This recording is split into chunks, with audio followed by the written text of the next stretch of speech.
kelihatan dari pertimbangan dan vonisnya hakim ini juga seperti mendapat tekanan dan menerima pesanan. Itu sah saja pendapat Sah. masyarakat, sah saja. Tunggu, itu boleh saja. Sah Bukan pendapat atau sah bahwa hakim boleh dirinya dapat kan, pesanan? sah menurut pendapat. Dan saya juga setuju kok pandangan seperti itu. Bahwa tapi hakim ada bisa dapat salurannya. pesanan, tekanan dan pesanan. Itu mungkin. Mari kita buktikan. Itu mungkin. Tetapi kan tidak bisa dikeluarkan sehingga menjadi judgement untuk publik, menggoncangkan negara. Sedangkan sebagai judgement, boleh berpendapat, ahli berpendapat boleh saja. Memandang ada kemungkinan pengaruh dari orang lain, disebutkan juga di situ pengaruh presiden yang lalu disebutkan dengan jelas. Nah ini kan satu proses sebenarnya. Jadi kita kalau ingin membersihkan sebuah tempat air ya tidak usah dengan membongkar seluruhnya juga terjadi kegoncangan. Itu dengan ada cara pembersihan tertentu yang bisa dipakai dengan baik. Jadi, itu maksud presiden. Artinya presiden menghentikan, bukan memberikan pengampunan. Tapi memberhentikan supaya tidak gaduh. Jadi itu pendapat saya. Prof Gayus juga melihat bahwa majelis hakim bisa saja memang mendapat tekanan politik itu harus untuk supaya pertimbangan dan vonisnya sejalan dengan pesanan saya politik belum bisa tertentu. mengatakan itu benar atau iya, tetapi mari kita uji. Banyak salurannya kalau itu perilaku hakim yang memang ditekan ada. Kita periksa secara etika bahwa hakim ini tidak independen, hakim ini memihak, hakim ini berlaku menyimpang, itu semua. Bagaimana membuktikan majelis hakim mendapat tekanan politik yang tidak dapat ia abaikan begitu saja? Kalau tidak bisa terbukti kan berarti nggak ada itu. Kita juga harus independen, kita harus ada di tengah. Kalau memang itu tidak terbukti, tidak ada pihak yang bisa membuktikan di sidang etik, ya berarti kan nggak ada itu. Buat apa mempersoalkan yang tidak ada? Dan itu fitnah kemudian. Bagaimana rasa itu bisa dibuktikan? Begini, saya pernah mendengar mantan hakim konstitusi, memang katanya yang kita awasi itu bukan hakim bodoh tapi hakim korup. Dia bilang begitu. Tapi coba bayangkan, putusan ini bukan putusan bodoh. Ini putusan yang mengabaikan fakta-fakta yang ada. Kalau hakim berani mengabaikan fakta yang ada, kan berarti ada kekuatan lain di luar dirinya. Kenapa kita kemudian sifatnya hipotesis? Karena kan kita nggak bisa melihat sendiri praktik di belakangnya. Tetapi coba bayangkan, ada sebuah kasus yang tidak jelas korupsinya, sudah diakui tidak terima duit, kemudian tidak ada mens reanya, tiba-tiba dihukum dengan hukuman yang 4,5 tahun penjara.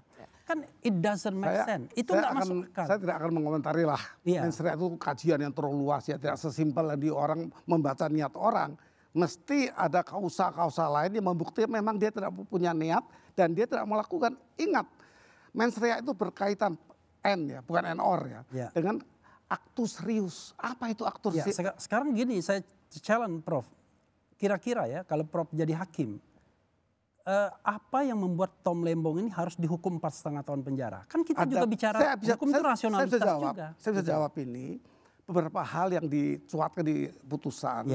Bahwa ketika itu sebenarnya ini pihak-pihak yang memerlukan membuktikan bahwa pada masa Pak Lembong itu menerbitkan sebuah kebijakan itu sudah bersih, memang dia tidak melanggar. Apa yang melanggar yang dibuktikan? Ada satu keterangan dari yang pihak yang berkompeten, katakan mungkin Menteri BUMN yang berkaitan menerbitkan satu keterangan bahwa apa yang dilakukan Pak Tom ini memang negara masih butuh gula. Itu menghapus semua kalau itu.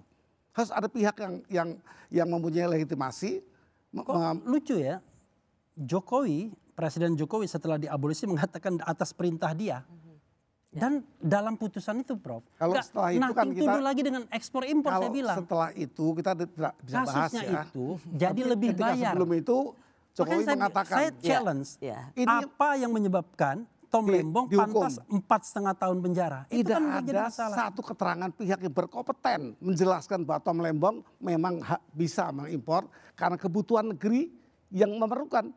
Padahal dalam rapat bulan Mei tahun 2016 koordinasi. Saya ngerti maksudnya Prof Gayus. Tidak ada satupun pejabat publik yang terkait pada masa itu untuk menjelaskan malah dilarang bahwa apa yang dilakukan oleh Pak Tom Lembong itu sesuai dengan instruksi presiden dan sesuai dengan kebutuhan. Ya pada takut Pak, Prof, tokoh-tokoh politik. Tidak boleh takut Gini, karena bukan Prof, takut nggak kita takut harus ya. paham yang namanya undang-undang administrasi pemerintahan dan undang-undang tindak pidana korupsi.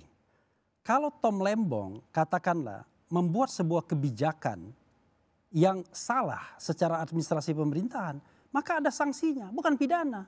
Misalnya sanksinya suruh ganti rugi, didemosi kalau dia eselon 1, atau dipecat kalau dia jadi menteri.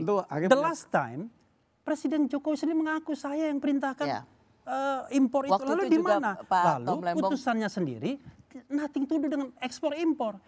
Rosi tahu, itu terakhir putusan hakim itu karena lebih bayar. Antara pihak swasta dengan BUMN. Begini ya, kita, itu yang kemudian dijadikan kasus korupsinya, yaitu kelebihan bayar dan merugikan keuangan negara. Ya itu semua kan ada di bukan wilayah impor-impor. Jadi kebijakan impor-impor itu sudah hapus. Dan musyawarah hakim. Gitu. Saya tetap bertahan, harusnya ada orang yang punya kompetensi yang tepat mengatakan stok 240 juta ton itu sebenarnya kurang. Sehingga Pak Tom boleh membuat. Ya sekarang saya tanyakan, ini kan kebijakan. Let's say saya tidak profesional sebagai menteri. Saya membuat kebijakan, saya memerintahkan impor gula. Oke? Pertanyaannya adalah di mana kerugian negaranya dengan saya? 6 perusahaan itu menikmati. Menikmati bagaimana? Nah menikmati di perisa sekarang. Yang terjadi adalah impor ekspornya itu tidak dipersoalkan. Yang dipersoalkan kelebihan bayar. Nah itu kaitan. Kelebihan bayar tersebut karena salah misjudgment juga. Itu karena HPP, harga pokok petani itu dianggap sebagai harga patokan tertinggi. Padahal itu harga patokan bisa tinggi bisa rendah. Itu harga. Kalau misalnya HPP-nya itu 8.900 dijual 9.000. Masalah ya itu nggak ada masalah. Pertanyaannya adalah kalau misalnya ya ini kan ini bisnis biasa antara BUMN dan kemudian pabrik gula swasta. Dia jual misalnya ke 9.000. Apa hubungannya sama Tom Lembong? Itu kan bisnis biasa. Memang gak ada hubungannya kalau dikatakan hitungan-hitungan. Tapi itulah yang kemudian dijadikan dasar untuk mengatakan kerugian negara. Lalu apa hubungannya sama dengan Tom Lembong? Ada. Kan Tom Lembong memberi kebijakan untuk import.